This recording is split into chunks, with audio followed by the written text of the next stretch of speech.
একবার নবীজি ঘরে শুয়ে আছেন, এশারের নামাজের সময় হয়ে গেল। নবীজির গায়ে প্রচন্ড পরিমাণে জ্বর। সাহাবা একরাম সবাই আসছে। একজন সাহাবী সবচেয়ে বয়স্ক, তার নাম হচ্ছে আবু বকর রাদিয়াল্লাহু তাআলা আনহু।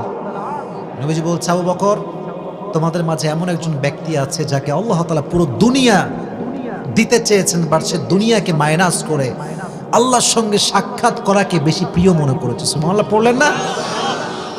সব সাহাবীরা চলে গেল কথাটা বলে, বাট আবু বকরের মাথায় ঢুকে গেছে, কিরে নবীজি কি বললো, এর অর্থ কি হতে পারে?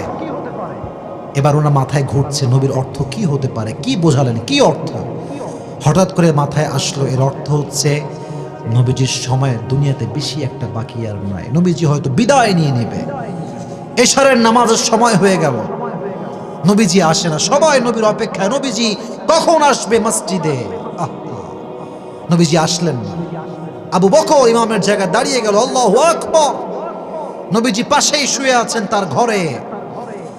যখন এশারের নামাজ শুরু হয়ে গেল, বিশ্ব নবীর কানে এশারের নামাজে কেরাতের আওয়াজ যাওয়া শুরু করলো। নবীজি শুনতে পারেন আওয়াজ আসছে।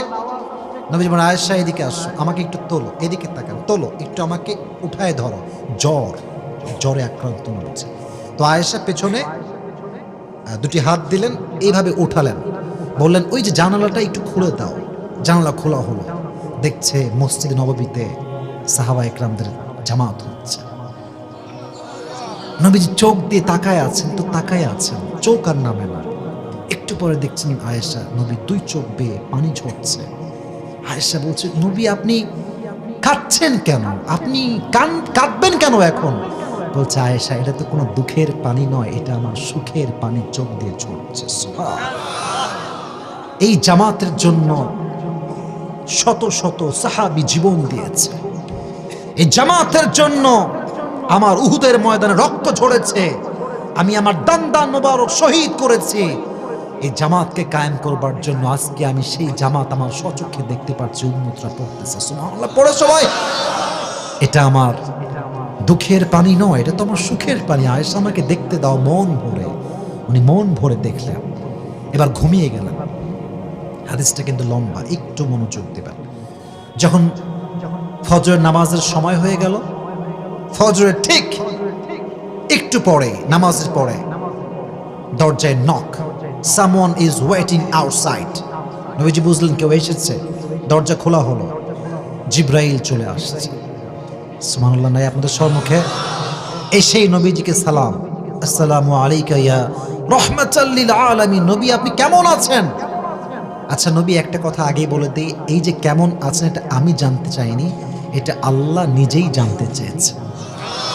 নবীজি বলছে, আলহামদুলিল্লাহ আলা কুল্লি হাল। আমি তো সব সময় ভালো। এটাই তো মুমিনের গুণ। চাহে জো কুছ ভি হো যায়, মুমিন কহেগা আলহামদুলিল্লাহ। বাট আমাদের কিছু লোক আছে, দেখবেন কথার আগে অভিযোগ শুরু হয়ে যায়। বলে, আমার ওইটা ভালো নয় রে ভাই, শরীর ভালো না ভাই, এইটা চলে না ভাই, ওইটা শেষ হয়ে গেল ভাই। অভিযোগের নাম মুমিন নয়, অভিযোগবিহীন ব্যক্তির নাম হচ্ছে মুমিন ব্যক্তি। ঠিক কিনা বলো যুবকেরা? আমি ভালো আছি। আচ্ছা নবী, একটা কথা বলতাম যদি আপনি রাগ না করতেন। বলছে, বলো বলো কি কথা? বলছে, নবী আমি তো আজকে একা আসি নাই, আমার সঙ্গে একজন গেস্ট, একজন মেহমান এসেছে। কে? মাসমু, তার নামটা কি? বলছে, ইসমুহু মালাকুল মউত। সুবহানাল্লাহ নাই তো সবাই? বলছে, ঠিক আছে, কেন আসছে? বলছে, নবী সে আসলে আপনাকে বলবে যে সে কেন এসেছে। তাকে আসার অনুমতি দেওয়া হলো, সে আসলো। মালাকুল মউত আসছে। হ্যাঁ, এসেই নবীকে প্রথমে সালাম পেশ করেছে। নবীজি সালামের উত্তর নিলেন, বললেন, কি খবর মালাকুল মউত?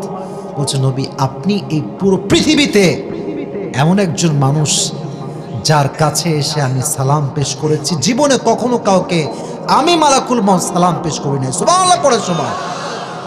নবীজি বললেন, তাই নাকি? মাশাআল্লাহ, খুব ভালো লাগলো কথাটা শুনে। আচ্ছা কেন আসছো? বলছে, নবী আমি তো কোথাও একা যাই না, আমি তো নিজের ইচ্ছায় যাই না, সব জায়গায় আমাকে পাঠায় একজন। আওয়াজ দিয়ে বলেন তো তিনি কে? ও, আমাকে নেওয়ার জন্য আসছো? তখন মাথাটা নিচু করেছে। বলছে, নবী আমি তো নিতেই এসেছি, বাট আল্লাহ আমাকে একটা কথা বলেছেন। কি কথা বলেছেন? যদি আমার নবী আসতে চায় তাহলে নিয়ে আসবা, আর নবী যদি থাকতে চায় নবীকে তুমি ওখানে রেখে আমার কাছে আবার চলে আসবে। আপনারা সবাই মাওলানা তারিক জামিলের নাম শুনেছেন? পাকিস্তানের Tariq Jamil, top famous scholar ever in the world, সবচেয়ে বিখ্যাত আলেম, তাবলীগের মনোমাইন্ডের মানুষ। তিনি এই ওয়াজটা করছেন যে নবীজির ইন্তেকালটা কেমন ছিল। উনি ঠিক এই জায়গায় এসে একটা বাক্য বলেছেন উর্দুতে, আমি ওইটা আগে বলবো, then I will try to translate that Urdu sentence. আগে উর্দু বলছি, পরে বাংলা বলবো। উনি বললেন যে जिस इंसान के पास मौत भी इजाजत मांगती है कि मैं आऊं या ना आऊं, मैं उस इंसान से मोहब्बत ना करूं तो किससे मोहब्बत करूं। এর অর্থ হচ্ছে যেই বান্দার কাছে স্বয়ং মৃত্যুটা পারমিশন চায়, may I come in sir, আমি কি আসতে পারি, আরে সেই বান্দা, সেই উম্মত হয়ে আমি সেই নবীকে ভালো না বাসলে মেসি এবং নেইমারকে আমি কোন বিবেকে ভালোবাসবো? ঠিক কিনা বলেন? আমি তো সেই নবীর আশিক হতে চাই।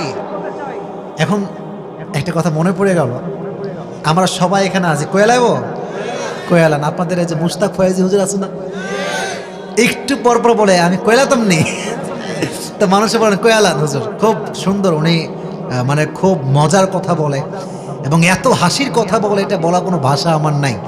তো খুব ভালো লাগে, কুমিল্লার ভাষাটাই হচ্ছে সুন্দর। তো যেটা বলছিলাম, নবীজি বললেন জিব্রাইলের দিকে চোখ, জিব্রাইল এদিকে তাকান, চোখের দিকে তাকান। আমরা বন্ধুরা কিন্তু চোখে চোখে কথা বলি। হ্যাঁ, মনে করেন আপনাদের কুমিল্লা নিমসারে একটা মিটিং বসছে, কি কক্সবাজারে যাওয়া হবে, একটা ট্যুর প্ল্যান চলতেছে। তো 20 জন বসেছে, তো 20 জন তো 20 জনের বন্ধু নয়, যার যার বেস্ট ফ্রেন্ড আলাদা। তো বলছে চলো আমরা কক্সবাজার যাব। তো যে যার বেস্ট ফ্রেন্ড সে এমনি তাকায়, কিরে মামা তুই যাবি? তো মামা যখন বলে green signal, yes I am going, আমি যাব, বলবে আমিও যাব। কথা ঠিক আছে যুবক ভাইরা? বেস্ট ফ্রেন্ড যা করে আমরা তাই করি। বন্ধু তুমি যা বলবা আমি উইথ ইউ। ওই যে মাঝে মাঝে ছেলে পেলে প্ল্যান করে, জীবনে যাবে না কোনোদিন, বলবে চল বন্ধু কক্সবাজার যাই। তো আর এক বন্ধু বলবে যেহেতু তুই যাবিই না, তোর চল আমেরিকা যাই। প্ল্যানের মাঝে মাঝে ঠিক থাকে না। তো যে যার বন্ধু সে তার দিকে তাকায়। তো নবীজি জিব্রাইলের দিকে তাকাইছে, জিব্রাইল তুমি কি বলো, যাবো নাকি থাকবো? তা জিব্রাইল বলছে নবী হে কি বলবো, আমি এতটুকুই বলবো, আল্লাহ আরশে আজিমে আপনার সঙ্গে সাক্ষাৎ করার জন্য অপেক্ষায় বসে আছে, আপনি গেলেই একটু ভালো হয়। নবীজি বললেন ঠিক আছে তাহলে আমি যাব, সমস্যা নেই। বাট জিব্রাইল ওকে একটু বলো থামতে, একটু সময় লাগবে। আইনা আয়েশা, আমার বউ আয়েশা কোথায় গেল? ওকে ধরে নিয়ে আসো আমার কাছে, এদিকে নিয়ে আসো। আসামি নয় কিন্তু, আমার কাছে নিয়ে আসো, কথা আছে, কাজ আছে। আয়েশা আসছে। নবী হে ডাকলেন কেন? বলছে ছোট্ট একটা কাজের জন্য ডেকেছি। আচ্ছা তোমাকে যে আমি কয়েক টুকরো স্বর্ণ দিয়েছিলাম কয়েকদিন আগে, হোয়ার ইজ দ্যাট গোল্ড? স্বর্ণগুলো কোথায়? বলছে নবী যত্নে রেখে দিয়েছি, ঘরের কোনায় আলমারিতে রেখে দিয়েছি। কেন বলেন? বলছে এখনই সব আল্লাহর রাস্তায় দান করে দাও।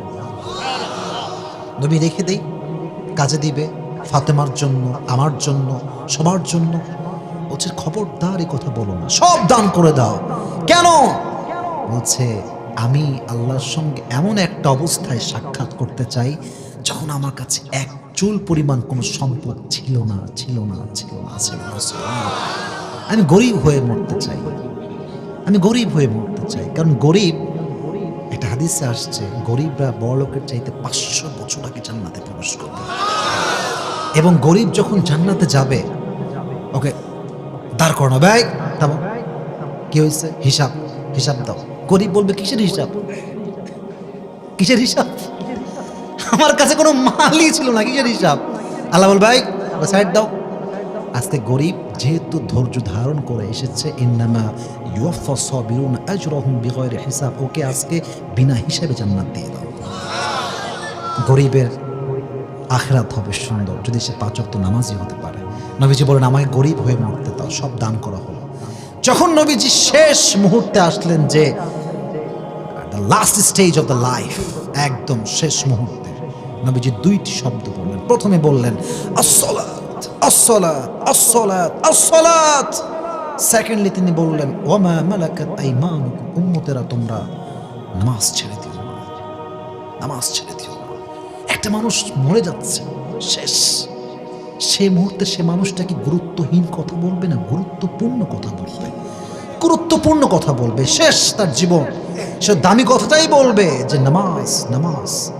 এর মানে হচ্ছে এই উম্মত যদি জাহান্নাম থেকে মুক্তি পেতে চায়, নামাজ ছাড়া কোনো গতি তার কাছে আর নাই। ঠিক কেনা বলেন যুবক ভাইরা?